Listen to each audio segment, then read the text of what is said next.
CNBC आवाज और ibex cash के शानदार स्टूडियो में। नमस्कार, स्वागत है आपका 10 के धंधा ट्रेड्स में। बढ़िया मोमेंटम हम लोग आपके साथ सीएनबीसी आवाज और इबेक्स कैश के इस जबरदस्त स्टूडियो में ट्रैक करते हुए दिख रहे हैं। तेजी बढ़ती हुई और इस तेजी के पीछे सीमेंट काउंटर्स बहुत ही बढ़िया मजबूती से चलते हुए। कुछ समय पहले यहाँ पर वसीम साहब ने आपको एक बाय कॉल दी थी अंबुजा सीमेंट पर। दिन का उच्चतम लेवल 406.50 स्क्रीन पर आता हुआ, लेकिन बिल्कुल सही मौका यहाँ पर जोड़ने का अब लक्ष्मण रॉय साहब को। दिल्ली से कुछ खबरें आपको डाइवेस्टमेंट के जरिए चलती हुई दिखेंगी। लक्ष्मण जी, स्वागत है। बताइए कहाँ ध्यान और रुझान अभी? देखिए, यहाँ पे जो है कैबिनेट कमेटी ऑन डाइवेस्टमेंट की बैठक होने वाली है इसी हफ्ते, और इस बैठक में दो महत्वपूर्ण सेक्टर की सरकारी कंपनियों पर चर्चा होनी है।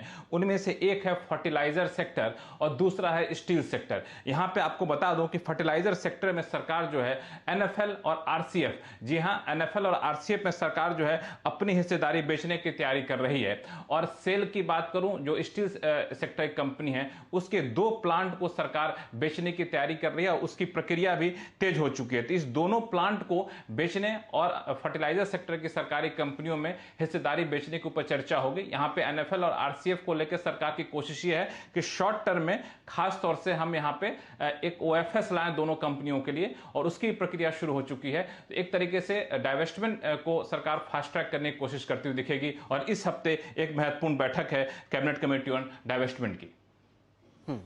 चलिए, ये 3 क्षेत्र पर आपको ध्यान देना है, आरसीएफ, एनएफएल और स्टील अथॉरिटी। वैसे लक्ष्मण जी, अक्सर बाजार ओएफएस का जो रूट है उसको देख के विचलित हो जाता है, क्योंकि काफ़ी यहाँ पर आपको लिक्विडिटी पर प्रॉब्लम आती हुई दिखती है। और कुछ खबरें डाइवेस्टमेंट पर जोड़ते हुए आप देख रहे हैं? देखिए, डाइवेस्टमेंट को लेकर मुझे लगता है कि सरकार की कोशिश ये है कि अब चूंकि बाजार के हालात अच्छे होते जा रहे हैं और काफ़ी स्टेबल है यहाँ पे, तो सरकार डाइवेस्टमेंट की प्रक्रिया को आगे बढ़ाना चाहती है। और आप देखें कि लगातार कई दौर की बैठकें यहाँ पर डाइवेस्टमेंट को लेकर होती हुई दिखेगी, और इसमें से एक महत्वपूर्ण इसी हफ्ते होनी है जो कैबिनेट कमेटी ऑन डाइवेस्टमेंट के ऊपर है, कैबिनेट सचिव की अगुवाई में। इसी हफ्ते बहुत हद तक आपको आईएमजी की बैठक होने वाली है, जिसमें सरकार की कोशिश होगी कि एयर इंडिया के डाइवेस्टमेंट की प्रक्रिया को अंतिम रूप दिया जाए। तो यह भी एक महत्वपूर्ण खबर आपको डाइवेस्टमेंट के मोर्चे पर एयर इंडिया को लेकर भी आते हुए बहुत जल्द दिखेगी। चलिए, तो ये 3 अहम stocks NFL, RCF, steel authority पर ध्यान दीजिए। और बिल्कुल सही आपको लक्ष्मण जी फरमाते हुए दिख रहे हैं। जो सबसे ज्यादा ध्यान पर रहेगा वो है एयर इंडिया का डाइवेस्टमेंट। पिछले हफ्ते खबरें गर्म थी कि टाटा ग्रुप ने यहाँ पर जो अपनी फाइनेंशियल बिड डाली है, सरकार ने उसे पसंद किया है। तो यहाँ पर एक अच्छा मूव आप आते हुए देख सकते हैं पूरे के पूरे डिसइन्वेस्टमेंट क्षेत्र से जुड़े स्टॉक्स पर। लक्ष्मण जी, आप हमारे साथ जुड़े, आपका बहुत बहुत धन्यवाद और आभार। चलिए, बाजार पर दोबारा नजर डालते हैं। वीरेंद्र जी, 17,700 आपके कब्जे में। जी हाँ शैल जी, जिस दिन B2H2 और साथ ही साथ रिलायंस परफॉर्म करे तो 17,700 कैसे क्यों ना आए। आपकी स्क्रीन पर निफ्टी डे हाई पर, और एक और चीज़, अब एक एडवांटेज है, और वो ये है कि बैंक निफ्टी 37,500 के ऊपर डिसाइसिवली ट्रेड करता हुआ, and Kotak is now delivering. अब कोटक डिलीवर करता हुआ और डे हाई पर आके ट्रेड करता हुआ। लेकिन मेरा ध्यान जा रहा है रिलायंस पे। लेकिन रिलायंस पर टिप्पणी करने से पहले एक डिस्क्लेमर आपकी स्क्रीन पे आएगा। इस चैनल का स्वामित्व और प्रबंधन जो है वो रिलायंस इंडस्ट्रीज के हाथ में है। चंदन, शुक्रवार को आपको याद होगा जो कन्विक्शन आया था 17,600 की कॉल को पिक करने का, वो 2 सर्कमस्टेंसेस में था। 17,500 के पुट राइटर को देखते हुए, 20 डेमा को देखते हुए, और तीसरा था टाटा मोटर्स, और चौथा था रिलायंस इंडस्ट्रीज। रिलायंस इंडस्ट्री 2560 अब कैंडल पर ट्रेवल करता हुआ 29 सितंबर के ऊपर है। कैसे अप्रोच करेंगे आप इस स्टॉक को 2560 पे? बिल्कुल वीरू, देखिए इन्हीं सब वजह से निफ्टी में रिवर्सल ढूंढ रहे थे, और अच्छा रिवर्सल और क्लोजिंग के हिसाब से देखने को मिल रहा था। 17,777 एक अहम लेवल है जहां पे मैं निफ्टी को अब वॉच करूंगा।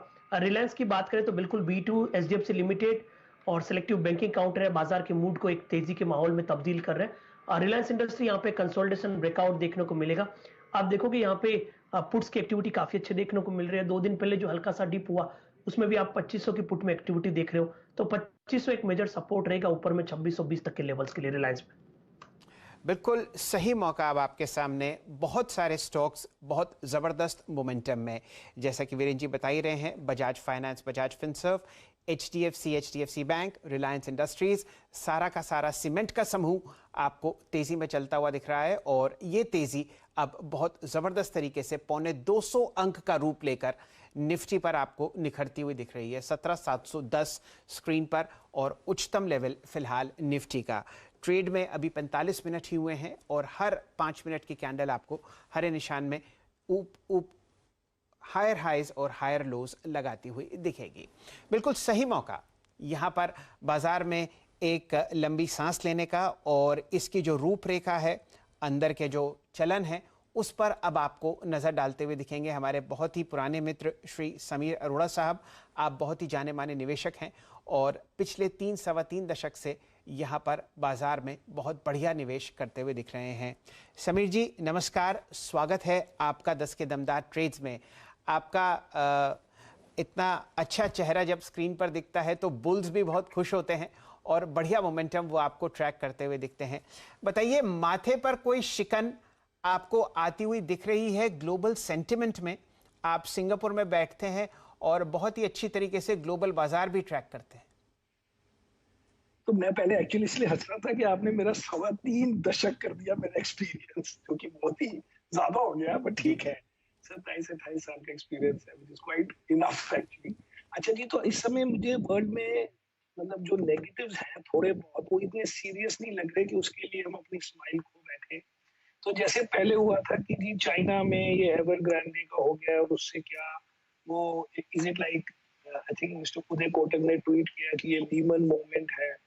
तो मुझे नहीं लगता कि वो लीमन टाइप मोमेंट है, बिकॉज वो थोड़ा कंटेन्ड है, it is in one country, उसमें गवर्नमेंट जो है चाइना की, उनको भी देखना है कि हाउ टू प्रोटेक्ट इट।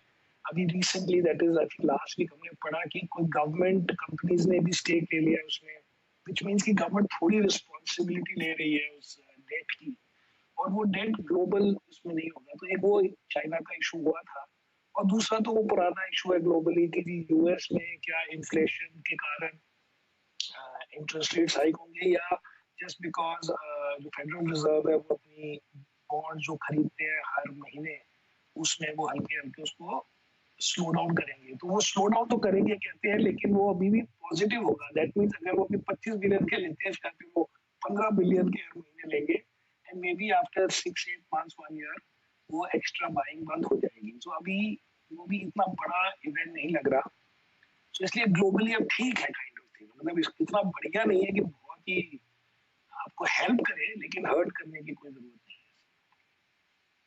है। अरोड़ा साहब, यहाँ पर एक क्राइसिस ऑफ प्लेंटी भारतीय बाजारों में है। हम लोग बहुत सारे इंडिसेस हैं जिन्हें ट्रैक कर रहे हैं रिकॉर्ड हाई लेवल्स पर, और बहुत ही बढ़िया मोमेंटम आप मिड कैप्स में भी आते हुए देख रहे हैं। आप काफ़ी पैसा मैनेज कराते हैं और ख़ुद भी बहुत अच्छी तरीके से बाज़ार में निवेश कराते हैं। बताइए, ये जो एक्स्ट्रा पैसा बाज़ार में हर महीने 10,000 करोड़ रुपए सिप्स के ज़रिए आ रहा है, और ख़ुद